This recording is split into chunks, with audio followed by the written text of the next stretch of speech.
After watching this tutorial, you will be able to make this cool text animation in Premiere Pro. To start off, I already have my text layer set up and ready to go, so head over to the effects panel and search for transform.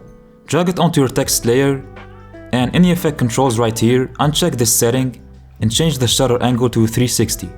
Then place the time indicator at the beginning frame of your layer and keyframe the position and the opacity settings.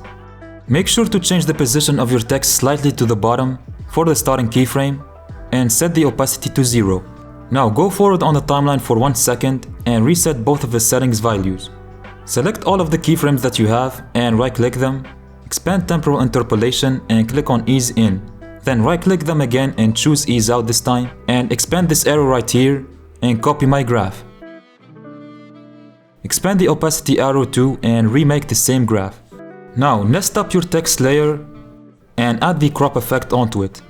And what we're gonna do is we're gonna duplicate this nest sequence 9 times because our text right here has 9 letters. Just follow me closely and you will understand. Select your layer and then hold Alt and drag the layer up to duplicate it. We're gonna repeat this until we have 9 layers.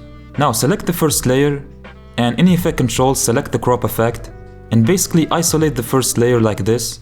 Then go to the second layer and repeat the same thing. Isolate the second layer.